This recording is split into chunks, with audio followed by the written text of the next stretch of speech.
One, we're live. Oi, gente, boa tarde. Nós estamos aqui continuando com o nosso evento sobre o Olhar de Clio. Hoje, contando com um colega lá de Atenas, professor Ioannis Georganas. O Ioannis é especialista em Idade do Bronze, mas eu vou passar para a Camila para ela poder apresentar ele melhor para a gente hoje. É um prazer enorme ter a Camila aqui com a gente e ter o Georganas aqui conosco pela primeira vez. Obrigada, Adrienne. Thank you, Ioannis, to be here. Thank you for having me. Obrigada pelo público, né? Hoje a gente vai falar um pouquinho sobre Idade do Bronze com o Ioannis, né? O Ioannis é formado em Arqueologia pela Universidade de Nottingham, né? Ele trabalhou e fez bastante pesquisa na Escola Britânica, em Atenas, foi lá que a gente se conheceu, inclusive, tem muitos anos já, e trabalhou em diversos centros de estudos helênicos também na Grécia, e sempre em formação em arqueologia, né? Escava na Grécia, na Bulgária, tem larga experiência aí no período, e sobretudo com os temas de arqueologia funerária, né, e de arqueologia militar, né, digamos assim. Então é um prazer ter ele aqui com a gente, vai falar um pouquinho aí sobre alguns mitos das sociedades micênica e minoica, e vamos lá, né? So, Ioannis, thank you very much again for My pleasure. Talking to us. Yes, so, vamos tentar assim, né? O Ioannis vai falar mais devagar, né? Aí para a gente ir acompanhando. Se tiver muita dificuldade, aí a gente faz um resuminho, né? Se não, a gente deixa as perguntas para o final também, tá? Assim, quando ele acabar, e a gente vai passando as perguntas para ele, as questões que vocês tiverem, a gente vai passando as perguntas e respondendo, e traduzindo, e tentando se entender, tá bom?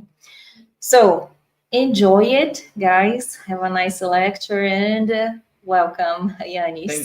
Thank you. So, let me start with sharing my screen.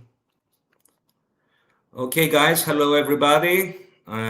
It is a great pleasure to be giving this talk to all of you. Thank you, Camila, for inviting me.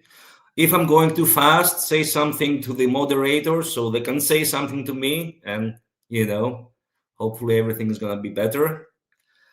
So, since the very early days of Aegean prehistoric archaeology, the role warfare played in the evolution and overall character of prehistoric societies, both on mainland Greece and on the island of Crete, was viewed as being of paramount importance, although scholarship has often fell victim to certain misconceptions and stereotypes.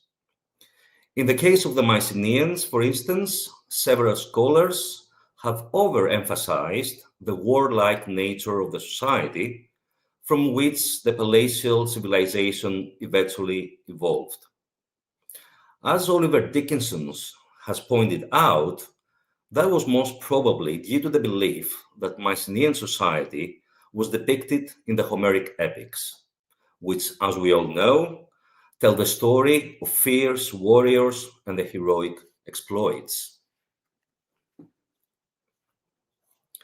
Nilsson, another scholar, also said, in his attempt to describe some of these Homeric/Mycenaean heroes, and he was talking especially about Tydeus, the father of Diomedes. And I quote, "He appears as a knight-errant, capable of valorous but also of cruel deeds, a character consistent with the stormy Mycenaean age, but antiquated in the more humanized Homeric society, which set up higher moral standards than did the Mycenaean Vikings. The character is certainly a heritage from Mycenaean times," end of quote. Although later scholars have been less extreme on their portrayal of the Mycenaeans as the Vikings of the Aegean, Still, a healthy proportion of them have been keen to overemphasize the militaristic character of Mycenaean society, or at least of the elite. On the contrary, when we turn our attention to Minoan Crete, things are quite different. Up until recently, the Minoans were perceived as a mostly peaceful people who worshipped nature and did not glorify war. As Casladen has summarized it, most 20th century scholarship view the Minoans as being, and I quote, sensitive, elegant, and graceful. They loved refined and sumptuous decor, beautiful art objects, and jewelry. They loved peace and the rule of law, detesting tyranny and warfare. End of quote. This widespread belief about the non-warlike nature of the Minoans, of course, derives from Sir Arthur Evans's notion of a pax Minoica, a Minoan peace, which was closely related to a Minoan thalassocracy. According to this view, the Minoans were able to exert their authority around the Aegean Sea through their powerful navy, which made trade possible and kept enemies at bay. However, this is a major misconception, as Evans never actually suggested that the Minoans were utterly peaceful. After all, the enforcement of peace through the means of a strong navy does imply a militaristic element. So, let us start with the Minoans. As has already been mentioned, up until recently, the vast majority of scholars have viewed the Minoans as peaceful people who were very close to nature and not interested in things military. Although there have always been some scholars who tried to highlight certain classes of evidence related to warfare. It was, however, a paper by Barry Molloy, published back in 2012, that I believe changed our views on the role of warfare in Minoan society. The paper, entitled Martial Minoans, War as a Social Process, Practice, and Event in Bronze Age Crete, tackles for the very first time in a systematic way all the available evidence related to warfare in Minoan Crete, including weapons, fortifications, iconography, burial customs, and so forth. What really differentiates Molloy's approach from previous ones is that he seeks to create an integrated framework for relating military to religious and economic manifestations of power. As a consequence, my following overview of the role of warfare on Minoan society will be based on Molloy's study. So, let's start with weapons. Weapons are naturally considered to be the most direct evidence for warfare, and Crete exhibits the highest diachronic concentration of bronze weapons in the Greek world. Weapons are the most frequent artifacts in the bronze industry of Crete during the early Minoan and Middle Minoan periods. By early Minoan II, the first daggers that look ideal for combat had been developed, and so a social change initiated by weapons technology becomes apparent. The subsequent introduction of the type A sword that we can see at the lower bottom of the slide, which clearly derived from the longer daggers of the previous periods, represented a new level in combat practice, requiring entirely different sets of skills to use effectively. Although most scholars argue that these swords were mainly suited to single combat, their representation alongside shields and spears, like here on the miniature fresco from Acrotiri on Santorini, reminds us that the battlefield functions were equally probable. Other weapons used by the Minoan warrior were the spear, the axe, and the bow.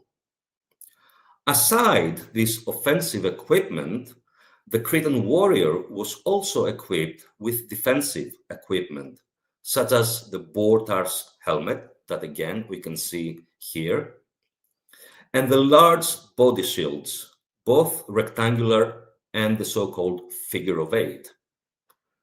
Boar task helmets and large body shields were in use for a very long time, from the Middle Minoan II period, or actually even before, until the collapse of state-level society in Crete in the late Minoan IIIb period. The use of animal-derived elements for weapons has led Morris to suggest that through the use of these helmets and shields, and I quote, the relationship between man and animal is consistently expressed through symbolism and real life. The helmet represented the boar hand, and the shield represented the ubiquitous bull imagery on Crete, ideologically linking war, hunting, and competitive fitness. These weapons were part of the underlying network of cross-references between military, social, and religious symbolism and activities.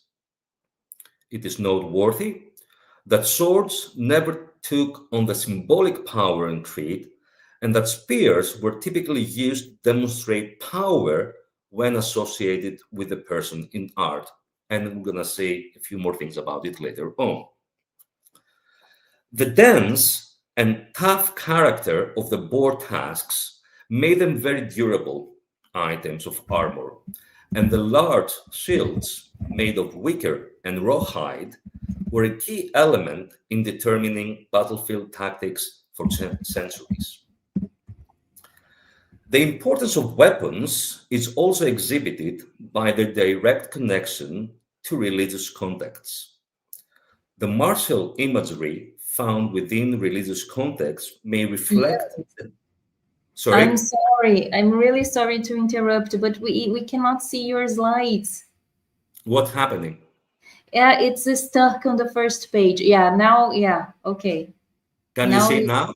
So yes. have you seen, which one have you seen? Just the first one. So you haven't seen this one? No, we haven't. Okay, that's weird.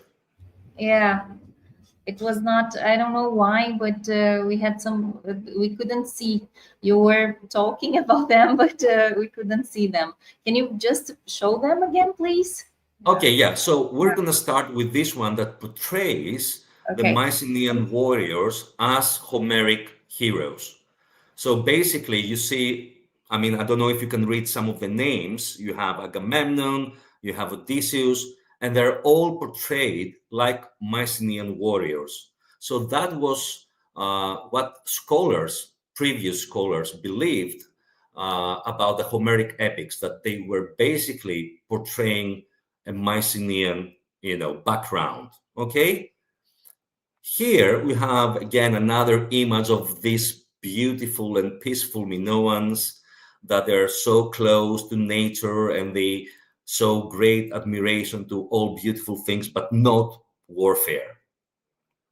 Here we have the earliest bronze daggers that we have on Crete, that they date to the early and middle Minoan period. And then we have the type A sword, which was the earliest type of sword that developed on Minoan Crete. Okay, and here we have this image from the miniature fresco, the flotilla fresco from Acrotiri, that we can see a line of soldiers that they all wear boar task helmets, and they carry long spears. They have these big shields that they cover their whole body, and also you can see the swords here, the type A swords, as we believe they are. All right, so far so good.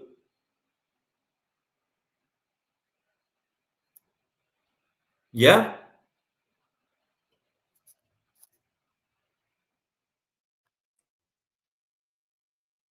Hi, Eunice. Yeah. For me, it's okay. Let's see here in the chat. Can you see it, guys? Vocês estão conseguindo ver agora? Ele estava passando?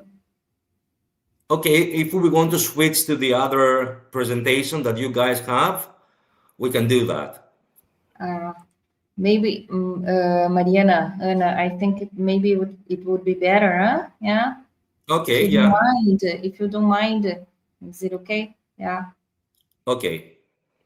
Great. So the thing is that I have also switched some, I took out some yes, you images. Some, yeah. But it's okay, don't worry. I mean, I'm going to say that those images are not relevant or whatever, okay? So can at least see now this one, all of you? Yes, now it's Okay. working perfectly. Thank you. Yeah. All right, excellent. And I'm sorry about that. I thought no, it's okay. was going smoothly. No, that happens. Yeah, I don't know why. Yeah. Yeah, it's weird. It's weird. Okay, let me see where. Okay, so the importance of weapons is also exhibited by the direct connection to religious contexts.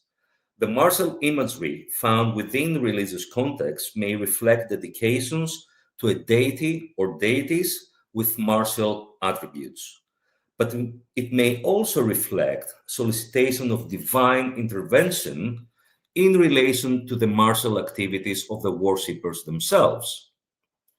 The deposition of real weapons, unfinished real weapons, cast models of weapons at sanctuaries could in turn reflect different forms of activity with different intentions. The relationship between the symbolic and functional worlds was clearly complex, and the choice of model weapons more frequently than actual weapons is of importance. The rarity of real weapons may relate to their intrinsic value or their unsuitability for the activity surrounding the act of deposition, perhaps supported by the partial nature of models. Can we move to the next slide, please? Of interest is also the deposition of male figurines, like the one that you can see here, at the so-called Pig sanctuaries on Crete, which depict young men, probably boxers, and some of them actually are furnished with a dagger, as we can see in this example. This is clearly a reflection of a selected aspect of a particular male identity, the warrior. Leaving religion behind, it is time to move to another class of evidence related to warfare, and that is fortifications. Fortification walls have long been central to the discussion about warfare in prehistoric Crete, but their role remains problematic as they are very rare and do not form a consistent pattern in urban planning. Don Ivley has noted that this may be an archaeological bias due to the lack of excavations at the limits of major urban centers. Even if that is the case, however, it remains clear that fortifications were not fundamental to military strategies or the materialization of power because they were not used to even fortify the central areas of towns, as in the case with some of the Mycenaean citadels. Accepting that defensive walls were at best a minor consideration for Minoan settlements, then the argument that the topography of Crete, and you can move to the next slide, please, formed natural defensible units becomes increasingly attractive. And you can see here on the topographical map that Crete is a very mountainous village. And even today, a single highway on the very north part of the island connects the east to the west. So we can understand that all this limitation to the main road networks for moving troops from one town to another, and particularly if chariots were used for transport, Controlling access routes to a territory was of paramount importance. In this regard, we have over 160 guardhouses along Bronze Age roads. And this is a very, very strong evidence that the main roads were controlled by elite authorities. This suggests control of movement. But following this line of thought, it also implies that some members of the society, probably the warriors, were provided with resources to man these stations or guardhouses. This may be direct evidence for military specialists, if not quite a standing army, being used in regional defense strategies from at least the Middle Minoan II period onwards. Our next stop is the iconographic evidence. As Molloy correctly points out, the isolations of scenes of war in art is not only possible but also undesirable, as most images have several meanings and themes which apparently relate to one field of activity, can be metaphors for other fields. For example, hunting scenes can be considered metaphors for sacrifice, but also for combat. Athletic scenes like bull leaping, boxing, and hunting can also be related to martial activity. And according to Morris, these kind of activities are widely accepted as training ground for the handling of weapons, maintenance of physical fitness, personal bravery, stealth, tactical decisions, and the negotiation of rough terrain.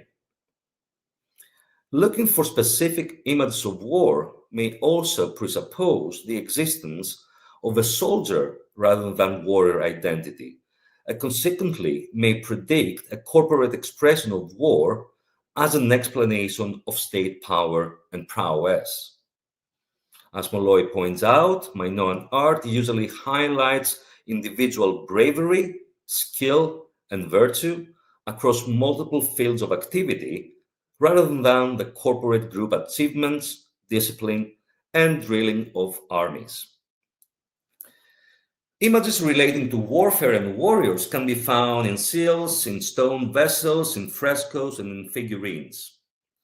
The earliest scene of violence in Crete comes from a seal dated to early Minoan III, which depicts fighting with daggers. And can we move to the next one, please? Images with a distinct martial component becomes more popular in late Minoan I and include warriors marching with spears and shields, as you can see on the first slide, combat between a swordsman and a spear wielding warrior, combat between swordsmen, archers, warriors interacting with animals, and so forth. It is obvious that these scenes with the martial character are always combined with hunting, religious, and mythological themes, which reinforces the idea against an attempt to isolate military images. The same thing happens with martial images in other media, such as vessels and frescoes. And we can move to the next one, please. One of the most iconic examples of stone vessels depicting a martial scene is the so-called chieftain cap from Agia Triada. The vessel depicts a tall male figure holding a spear or a shaft on the right, facing a shorter male holding a sword, who is followed by three other males carrying what may be bull hides. This object has attracted the interest of many scholars. In Higgins' interpretation that it depicts the presentation of animal hides to be turned into shields is quite possible, as the central two characters carry a sword and a spear respectively. The scene has as much a militaristic character as it does religious, though it is usually considered in terms of the latter. The posture of the larger figure, with a probable spear held in his outstretched arm, has many parallels notably the matter of the mountain ceiling, and can we move the next slide, please? The so-called master impression from Hanya. And again, you can see the same posture of the male figure. He's holding a spear in his right arm, and he's on top of a city. So we cannot tell if this male figure represents the king or a male divinity, but you can see that the military aspect is so closely related to the religious aspect. So therefore, what we see here is possibly the cross-fertilization of military and religious leadership, or divine symbolism of power. Once again, it becomes obvious that the representations of weapons or warriors are always intertwined with images of religious or mythological connotation. Finally, let's see what the written record has to offer us. As both the Cretan hieroglyphic and the Linear A scripts remain undeciphered, we cannot use them effectively in this discussion. Therefore, we have to rely on the Linear B tablets found at Knossos. The available records list high numbers of weapons, such as swords and spears, which once again hint to the tight control of the palace over the production, storage, and circulation of weaponry. What all the aforementioned evidence indicates is that Minoan society was not alien to warfare and violence as previously thought. Weapons were among the most frequent artifacts in early Minoan Crete, and we also find them having a close connection with ritual activities.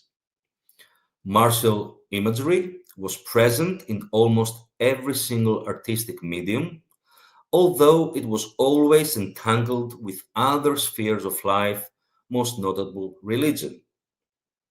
As Molloy has stated, and I quote, "War was not isolated and commemorated in the iconography of Bronze Age Crete." Now it's time to take a look at our beloved Mycenaeans. As I mentioned at the beginning of this talk, scholarship has always emphasized the warlike nature of the Mycenaeans, especially that of the pre-palatial elites.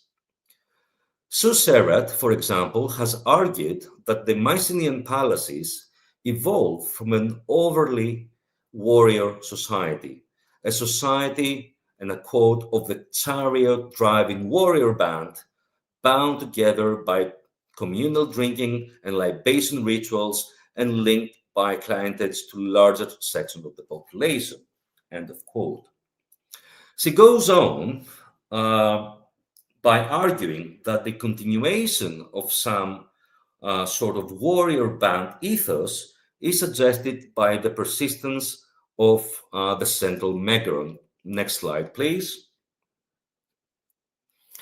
With its communal focus on a round fixed hearth, like the one that you can see here on the slide, by an interest in fresco scenes of hunting and chariots, and by the presence of the class of the so-called followers, who, according to her, were nothing more than a residue of the earlier elite warrior band surrounding or following a warlord. In other words, the Mycenaean palaces were heavily concerned with the display of a military aristocracy. But were the pre-palatial societies of mainland Greece really led by such warrior bands who pillaged and raided and finally became the ruling elites? I think the evidence so far does not support this. As Oliver Dickinson has pointed out, a careful examination of Middle Helladic society suggests that we're dealing with a rather egalitarian society, in which age and gender were the main distinctions and not military competence or a warrior ethos. Moreover, daggers, the main weapon used in that period, were very rare on the mainland, and we have limited evidence for warfare. Having said that, by the end of the Middle Helladic period, we do witness the emergence of leading individuals who seem to have been able to attract followers and create factions, but not necessarily through their fame or competence as warriors. The few burials with weapons from the shaft graves at Mycenae, and can we move to the next slide, please, constitute only constitute only a small percentage of all the elite burials from the site, while there is a good chance that artifacts glorifying warfare, like the siege rhyton that we can see here on the slide, the battle crater, or the Battle of the Glen ring, were of Minoan origin, thus probably reflecting an aspect of Minoan society and not an aspect of early Mycenaean society. Also, the type A swords, which are so popular in the shaft graves, definitely developed from Minoan dagger forms, something which once again hints to a Cretan connection instead of a mainland Greek tradition. All of the above suggest that the early Mycenaean elites, although they did portray themselves as warriors and they glorify military prowess on a personal level, were just copying ideologies that they were to be found in most of the neighboring cultures, such as the Minoans, the Hittites, and so forth. However, that does not necessarily mean that those elites actually consisted of fierce warrior bands that roamed the land, pillaging and annexing land, as Suserat and others have suggested. Now that we have established that the people who laid the foundations for the establishment of the first palaces on the mainland, although they had adopted a warlike ethos, were not actually so warlike in nature, it is time to shift our attention to the palatial period proper. What is the evidence for the militaristic character of the palatial Mycenaean society? Let us start with a class of evidence which is clearly related to warfare, once again, weapons. It is true that by the end of the Middle Helladic period, weapons began to become more abundant and functional. This is evidenced by the introduction of new types of swords and spears, which were more robust and more suitable for actual warfare. Next slide, please. The long rapier-like swords, the type A swords, which are found in great numbers at the shaft graves, had a length of over 90 centimeters, and a lot of them had elaborately decorated hilt attachment and blades. And you can see here some examples from the shaft graves at Mycenae. Look at these beautiful golden hilts in some of these specimens. This, of course, reduced their practical value, as a heavy blow on the edge of the sword could snap the tang or even break the blade itself. Next slide, please. The Mycenaeans soon identified this problem and came up with a new type of sword, which remained in use from about 1600 to 1400 BC. That was the type B and C sword. This was of medium length, mostly resembled a dagger, and was equipped with a longer tang and a slightly wider blade. These modifications increased the weapon's strength and durability. The next stage in the development of swords was the modification of the hilts and the shoulder, of the blade in order to provide protection for the hand. We can identify two main types. Type C was furnished with a pair of horns projecting from the hilt, while type D had two cruciform projections. And experimental archaeology has shown that these two types were designed for different fighting styles. The handle of type C sword favors a saber grip, which allows for a style of fighting that somewhat resembles modern fencing. In contrast, the handle of the type D sword favors a hammer grip, which allows more cutting actions. Both types were in use throughout the mainland, Crete, and the islands from about 1450 to 1300 BC. The next two types, F and G, were much shorter and more robust, ideal for a range of thrusting and limiting cutting attacks. The last and most probably most important development was the introduction of the so-called Naue-2 sword that we can see on the far right side of the slide. This type of sword most probably had a Central European origin and appeared in Greece in the late 13th century BC, slightly before the collapse of the Mycenaean palaces. It has a flanged hilt that is secured with rivets, and the blade has parallel edges for the greater part of its length before tapering to a sharp point. Most of the Naue-2 swords known are between 60 and 80 centimeters long. This type has been considered as the cut and thrust sword par excellence. Its design was so effective that the iron version became virtually the only sword used in the Aegean during the subsequent early Iron Age. The change exhibited in the field of weaponry is indicative of the transformation of the weapons from symbols of power and status to practical implements of war. This in turn shows that the Mycenaeans had become preoccupied with warfare.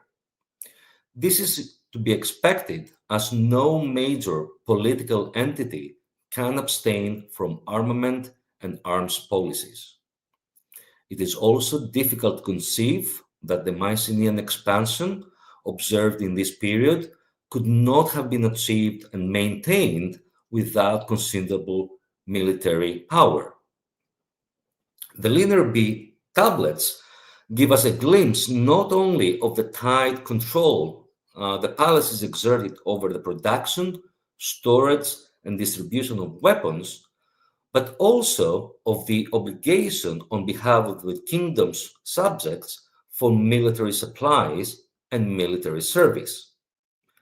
From some of the Linear B tablets found at Pylos, for example, we can see that there is a connection between land tenure and ownership and military conscription. Each ruler community of the kingdom was obliged to provide a certain number of men to serve in the military. The same applied to wealthier members of the society who owned palatial landed property. In that case, these people had to supply certain numbers of their dependents for military service. All the conscripts were under the command of military officers who were operating in the various districts of the kingdom or in the palatial center itself. Next slide, please. It is also during the palatial period that we witness the construction of impressive fortification walls in several of the most important sites, such as Mycenae, Tiryns, Medea, Gla, and Athens. These fortification walls would not only have been adequate for protection, but they could also have functions as statements of power. Having said that, It is strange that such fortification walls are not present in some other first-rank centers, such as Pylos, Dimini, Aius Vasilius, and Thebes.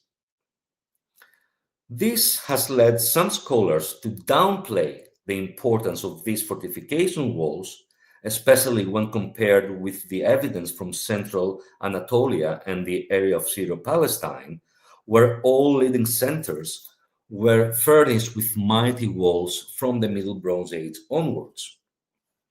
I believe that this relative rareness of impressive fortification walls in Mycenaean Greece should not be interpreted as a sign of military weakness, but as a difference in the way the Mycenaeans expressed their power. This difference may also be responsible for the relative rareness of warfare scenes in frescoes, seals, and vessels during the palatial period. As far as frescoes are concerned, the few examples available are from Mycenae, Pylos, and Aius Vasilius.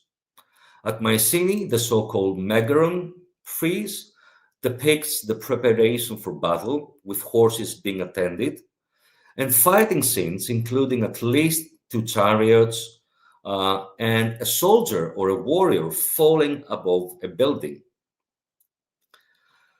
At Pylos, battle scenes are featured in Hall 64 of the southwestern building of the palace, and like those from Mycenae, depict architectural features, chariots with drivers wearing boar-tusk helmets, but also, next slide, please.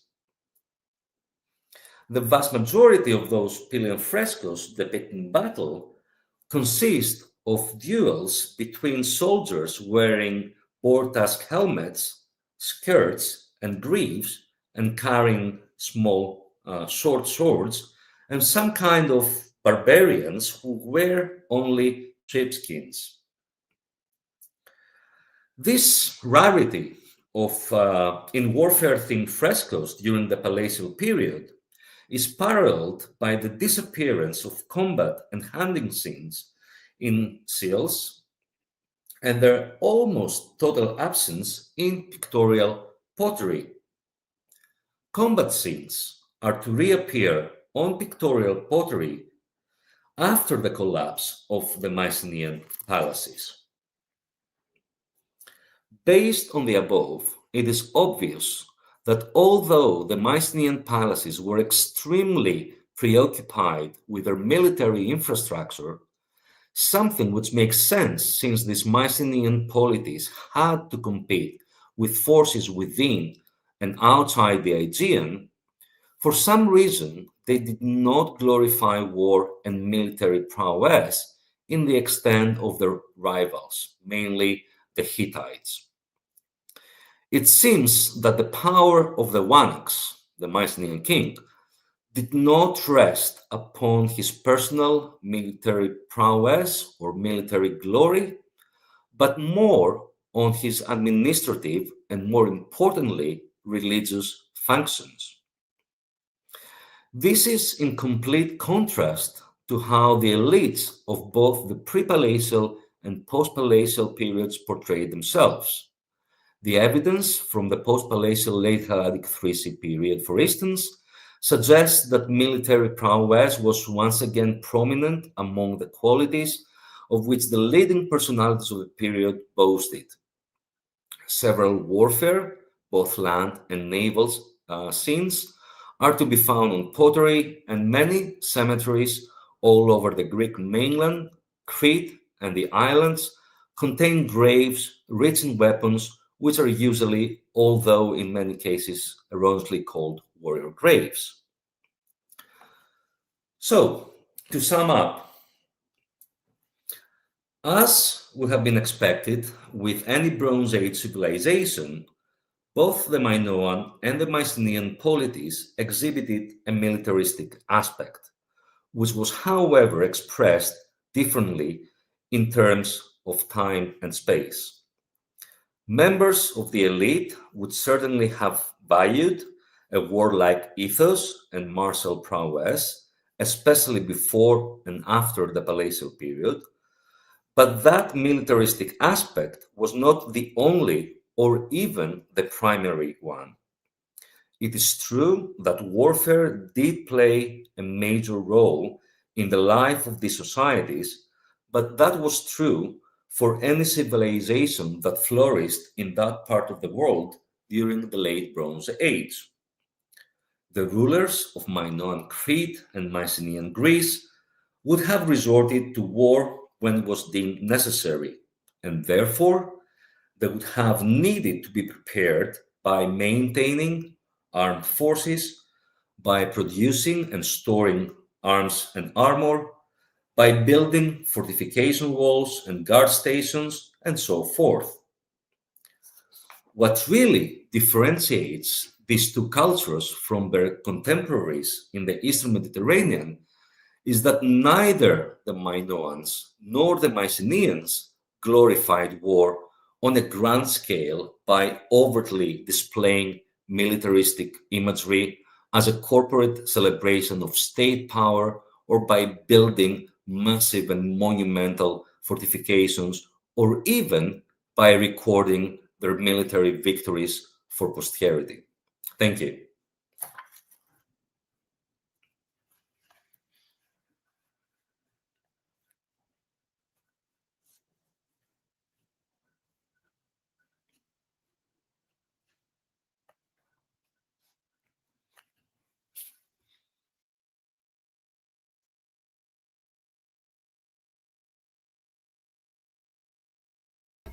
Hi. Hello there. So you're done with your talk? Yep. With presentation. That's very good. Thank you very much. Thank you. We have a few questions, I think, on the chat here. Camila, will you translate for us, or do you want me to translate?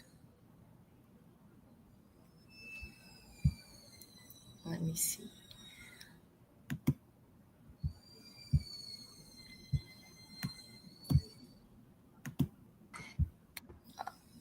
Hi, I was writing. Yeah.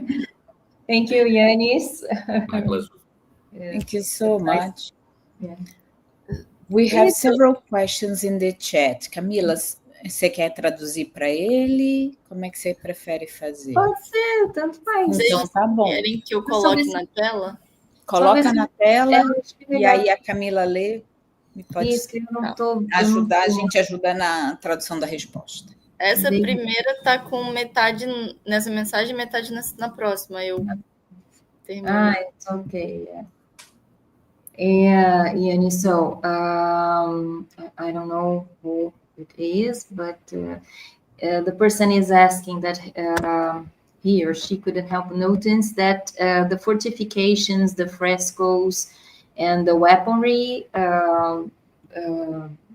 they are very similar. They look like the ones that we can see in some societies in the Orient. It's the Asia Minor or something like that. Yeah. And can you change? Let me just see if I can see that. Yeah. And the person wants to know if you think that it's related to networks, contact, migration, or something like that between Greece and the other regions during the Bronze Age. Well, I mean, I think I did mention in my talk that both the Minoans and the Mycenaeans, of course, they were part of a wider world, right? They were not in a vacuum. It was not just the two of them in the Aegean. So they had a lot of contacts with the Hittite Empire in modern-day Turkey, with Egypt, obviously, in the south, and also all the kingdoms and polities in the modern-day Syria, Palestine, Israel, that area. So obviously, those people were in contact with each other. They were trading, they were exchanging products, they were exchanging ideas, and sometimes they were fighting each other, right? I mean, we do know from some cuneiform tablets that we found at the Hittite archives, that the Hittites were in conflict from time to time with the so-called Ahiyava, and modern day scholarship thinks that Ahiyava are basically the Mycenaean Greeks. So when you are dealing with this kind of context, both, let's say, peaceful trade exchange, but also warfare, then again, you're gonna have a lot of similar stuff, happening in all these different lands. So of course, some of the weapons, they had parallels in the various places. The fortification walls, the same thing. Although, the fortifications that you have on Mycenaean Greece are not as spectacular, let's say, as the ones of the Hittite Empire. If you see the scale of the Hittite fortifications, it's totally, crazy. We don't have nothing like that in Mycenaean Greece. So yes, all these people were in contact with each other, either through peaceful trade and exchange, or by conflict and warfare. Quer que dê uma resumida, Daniel? É uma boa. Então, né, se vocês acompanharam aí, né, um pouco, ele diz que sim, né, que essas sociedades todas estavam em contato, né, trocas, tanto comerciais, enfim, de vários tipos de natureza, né, e alguns modelos, né, da parte de militar, né, são semelhantes, mas existem as diferenças, né, tanto na Ásia Menor, né, enfim, costa da Turquia, quanto os próprios contatos que ele mencionou com os hititas, né, sobretudo com os hititas, né, mas, que ele falou, as características militares dessa civilização são muito mais reforçadas do que as micênicas, né, e minoicas, né, então os hititas, por exemplo, né, outras civilizações têm fortificações, ou mesmo instrumentos militares muito mais, em número maior e em grandeza maior também, né. Enfim, não sei se eu resumi tudo, ou lembra mais de alguma coisa, Adriane, que você quer acrescentar?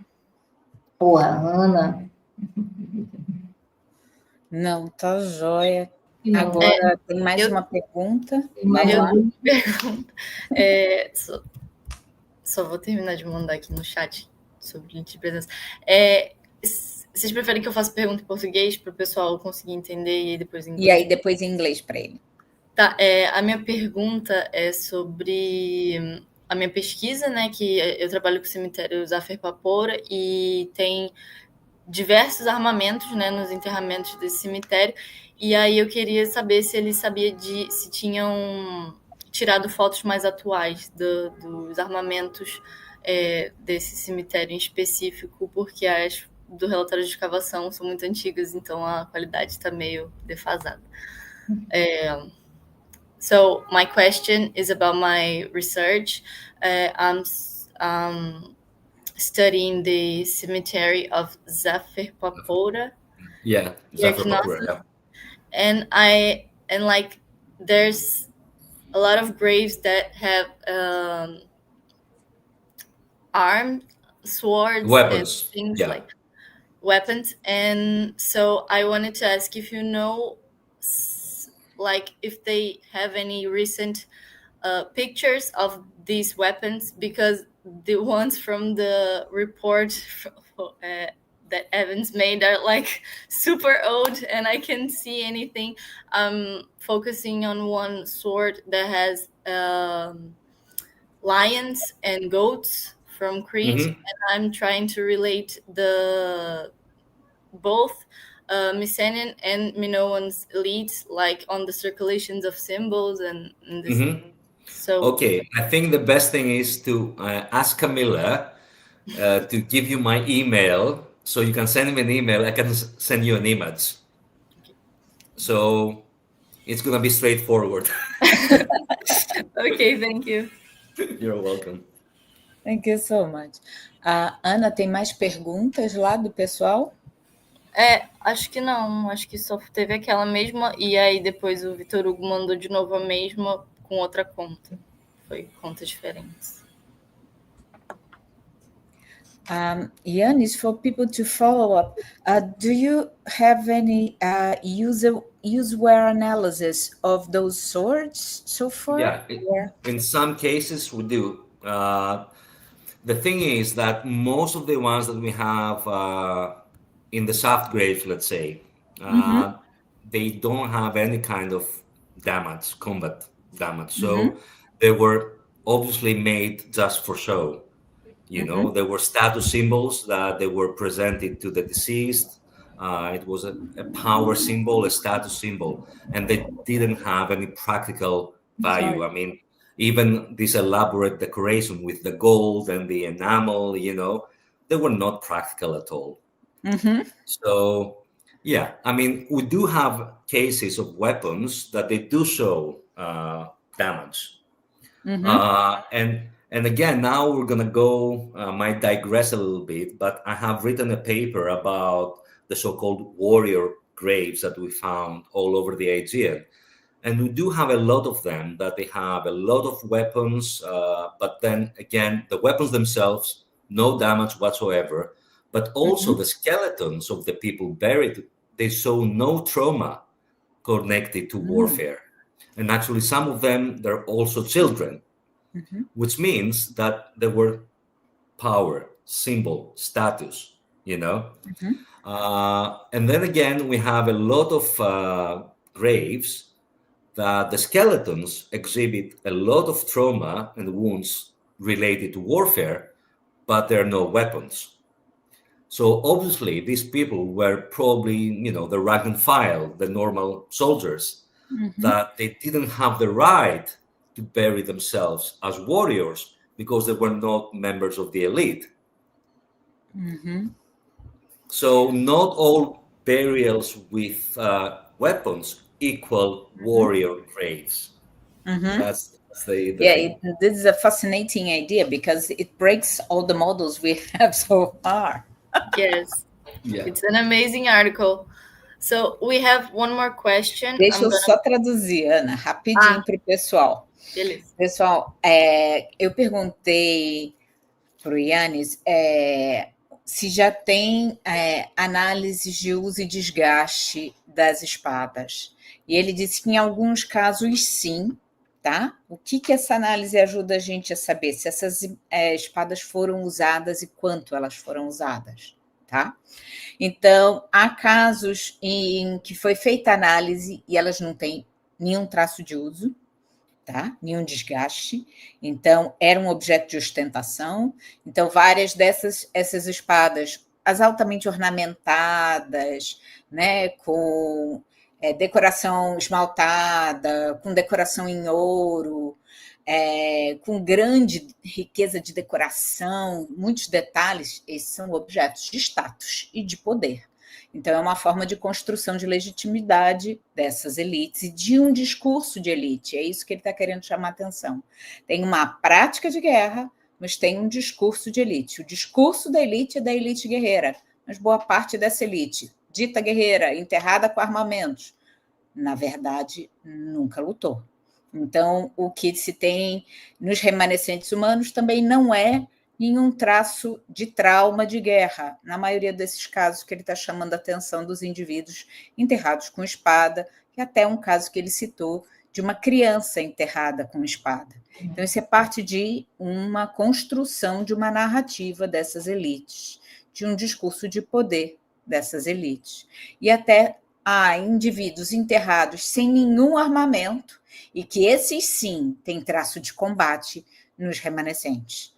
Então, mas na hipótese dele, provavelmente não tinham o direito de ser enterrados com o armamento, porque não pertenciam a essas elites, tá? Resumindo rapidinho o argumento dele, e que eu comentei que realmente é uma ideia que vem botar abaixo parte significativa dos modelos que a gente tem sobre a Idade do Bronze e a elite guerreira da Idade do Bronze, tá?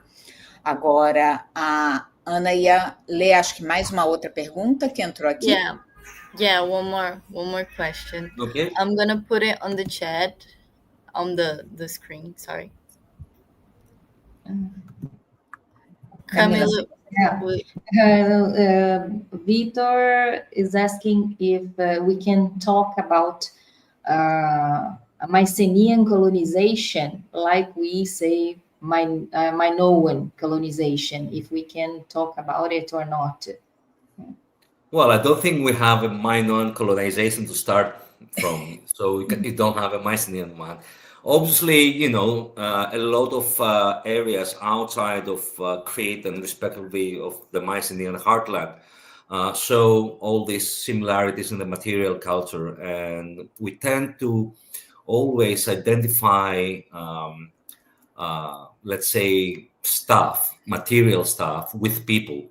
The fact that we find lots of Mycenaean pottery in an Aegean island doesn't necessarily mean that they were Mycenaeans on that island, or the fact that we find Minoan material on some other places, even the Eastern Mediterranean, doesn't mean that we're dealing with Minoan colonies.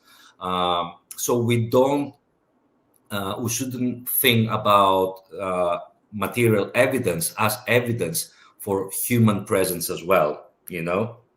Also, in the case of the Minoans, we are fairly certain that some parts outside of Greece, you could speak of some kind of colony. So at the island of Kythera, between Crete and the Peloponnese, we do have a Minoan settlement there. We have a pig sanctuary over there. So most probably we have a small Minoan colony.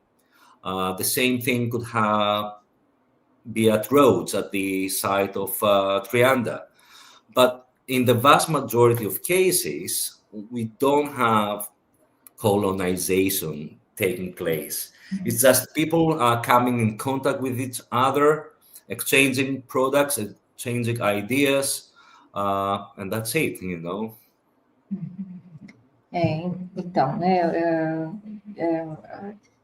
tem, né, a troca, os contatos e tudo, mas o que ele mais quis frisar, né, é que não necessariamente a gente encontrar os materiais, né, minoicos, né, a cultura material minoica ou a micênica em outros sítios, né, enfim, significa, né, necessariamente esse colonialismo, essa colonização. Mas tem casos, né, sim, né, comprovados de, por exemplo, fundações, né, assentamentos minoicos na Grécia, né, sobretudo no Peloponeso mesmo. Mas, enfim, não é uma coisa necessariamente fundação, né, de colônias, entre aspas, né, ou outras cidades propriamente ditas. Não sei se eu esqueci alguma coisa aí. Eu só vou complementar uma ideia aqui, que foi o que ele frisou no final, que realmente, quando a gente tem hoje, as interpretações que nós temos hoje, encontrando esses artefatos, é de circulação de ideias, de artefatos para trocas e de pessoas. O que a gente tem, na verdade, é a construção de redes de contato, tá?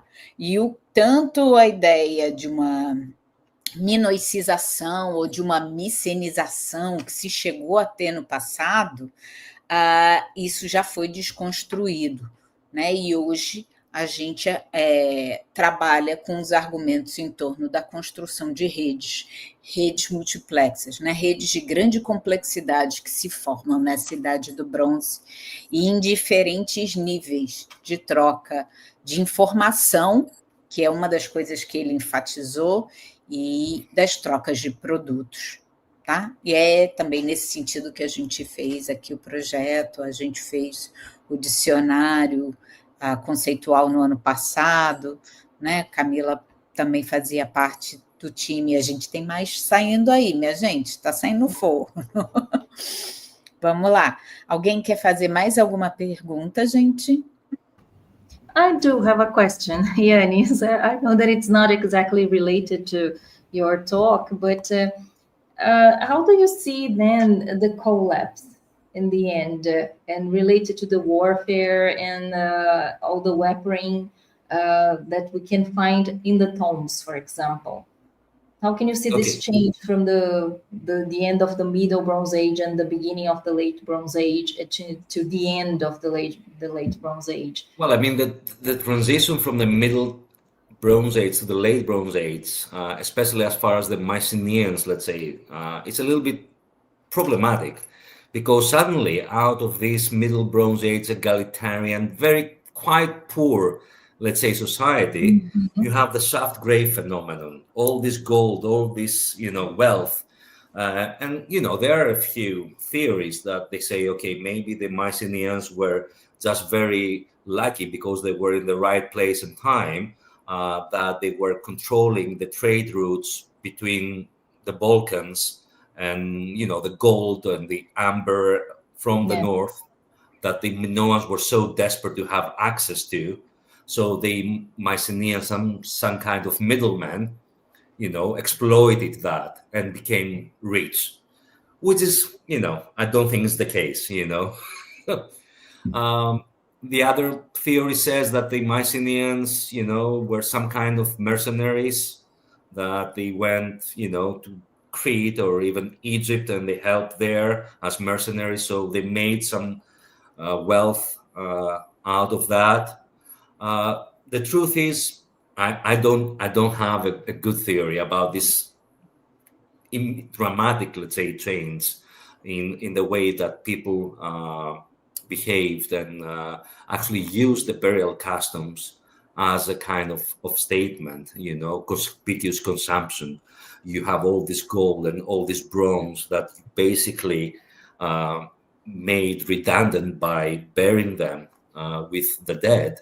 And of course, that is a statement. You say, I'm so wealthy, I'm so powerful that I don't mind, getting rid of all that wealth. It is a statement. But I don't know. I cannot explain it. Now, the collapse, the late Bronze Age collapse, I mean, the collapse itself, it's all over the Eastern Mediterranean. It's not just the Mycenaeans. Everybody goes down, the Hittites, all the kingdoms in the Levantine coast go down. Only the Egyptians survive, but they are much, much weaker. And, the current theory say it's a combination of things. You have natural disasters like a series of big earthquakes. Then you have drought in most of the Eastern Mediterranean. When you have those two natural disasters, people get agitated. They ask their leaders to help them, to do something about it. And if they cannot, so what happens? Internal rebellion, and when that happens, it is the perfect time for a foreign invader, the sea peoples, to take advantage of that situation and attack. So it is a combination of things: natural disasters, probably internal strife, rebellion, whatever you want to call it, and then some kind of foreign external, threat. So it is a combination of things, I think. And then, you have the late Helladic 3C period, which, you have this power vacuum, and you have all this, and I think actually for the very first time, most of these people that they're buried with weapons are actual warriors. All the late Helladic 3C / sub-Mycenaean burials with weapons, I'm pretty sure there were all, pirates, something like that, that were taking advantage of that power vacuum, and they were, pillaging and doing their own thing. Yeah. It's not, well, as you said. And that's why at this post-palatial period, we have an increase again in the martial imagery. You have the pottery with all these beautiful warfare scenes, the naval scenes, especially from Lefkandi, from Kinos, from sites like that. You do have all this beautiful now to iron, now to swords in the burials. So yeah, I think at this point we are talking about real warriors. Yeah, as you said, it's not so related to religion and power and symbol of power anymore. Well, I mean, I think at the end of, or after the collapse, I don't think there is a religious aspect in warfare anymore. It's a very pragmatic warfare, out of necessity. You have to find your own resources again. You don't have the system, the palatial system that, can take care of certain things of the economy. So you have these smaller communities that they have to take care of themselves. So you have these warrior bands, I don't know, how do you want to call them, that, they plunder and they, raid, and they do whatever they can. I don't think, I guess I don't know if they had some kind of religious aspect as well, these people, or at this point there is, some kind of change in the way that religion goes hand in hand with warfare. I'm not sure, to be honest. Thank you. Agora deixa eu lembrar tudo que eu perguntei. Passou, qualquer coisa eu vou complementando junto. Vamos lá. Eu perguntei, né, saindo um pouquinho fora do período, né, e tal, que ele tratou, né, mas essa diferença, né, de riqueza, né, desse armamento que é enterrado, sobretudo na bronze médio e começo do bronze recente, né, para o final do bronze recente, né, que a gente já não tem mais essa ostentação toda, né, e o que isso mais ou menos estava relacionado com o colapso, né, que a gente chama da sociedade micênica, né. Então, tem várias teorias, né, em relação a essa ostentação, né, dos enterramentos militares que ele tratou, que tem um valor mais simbólico e que ele relaciona também com uma questão no começo, né, mais religiosa, ainda no bronze médio e começo do bronze recente, para o final, né, do bronze recente. Né, que esses enterramentos também, com o aparecimento dos túmulos em poço, né, que não são tão ostentados quanto os circle graves, né, os túmulos em círculo, em círculo, né, em Micenas, mas ele, né, continua, né, as tendências atuais ainda para identificar esse colapso desse mundo micênico como um conjunto de fatores, né, não um fator só isolado, desastres naturais, rebeliões internas do sistema palacial, né, mobilidade de pessoas e etc. E esses enterramentos que a gente passa a ter no finalzinho da idade do bronze, né, da idade do recente 3C, né, até o início da idade do ferro, eles já são bem diferentes e realmente são soldados, que nem ele falou, né, é o pessoal que vai para a luta, que nem a pergunta que a Adriane tinha também relacionado, né, então já não são mais enterramentos tão de ostentação, de símbolo de poder, né, mas a pergunta ainda continua, né, aí vai desenvolver pesquisas, né, para a gente conseguir, ele não tem uma resposta única, né, não existe uma resposta única e correta sobre tudo isso, né, e ainda é um mundo para a gente investigar. Não sei se eu resumi mais ou menos, ou tem mais alguma coisa que você quer acrescentar? E lembra Eu vou acrescentar só uma ideia que ele desenvolveu, que eu acho que é importante para o pessoal ter ideia de como isso se relaciona com o colapso, né? Especialmente com a desagregação dos palácios e com os fenômenos, né? E foram vários, ele chamou atenção, né?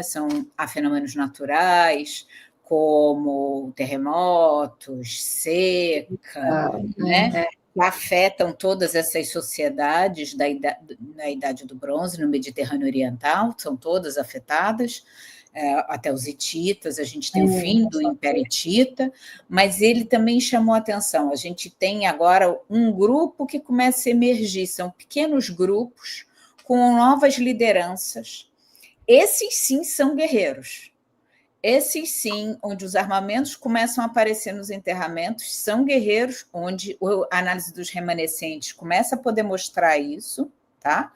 E chamando a atenção que esses podem ser piratas, então é um caso que também tem sido muito explorado, aqui um parênteses para Chipre, né? Então, a gente tem alguns desses grupos que eles chamam a atenção que podem ser de saqueadores, né? Então, são grupos de guerreiros que vão saquear, vão invadir. Então, esses relatos, essa hipótese também de invasões e de ataques, também está ligado a esse final da Idade do Bronze e aquela ideia dos povos do mar, né? E ele chama a atenção que isso, em alguns enterramentos, pode ser pertinente para ser explorado, né? Que aí sim é diferente do caso que ele trabalhou, tá? Gente, então acho que não tem mais nenhuma pergunta, né?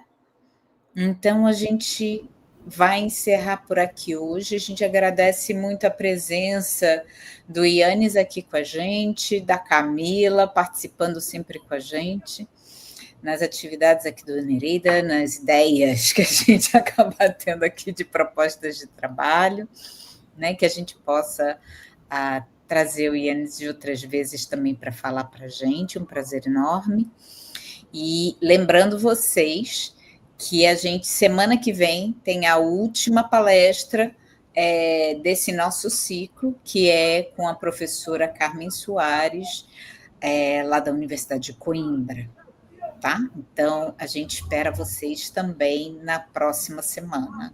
Na terça, não na segunda-feira. Hoje foi excepcional, que acabou sendo segunda-feira, um horário diferente. Semana que vem é terça-feira, 3h. Tá bom? Obrigada, gente. Thank you so much, Yannis. It was my really pleasure. Thank you for inviting me. To have you and to have you sharing your research with us. I hope we can bring you properly another time. Excellent. Thank it was you a pleasure, so much. guys. Thank you very much. Thank you, guys. Bye-bye. Thank you. Bye-bye, Bye. guys. Take care. Bye-bye. Take care. Thank Bye-bye. you. Vou fechar lá. Bye.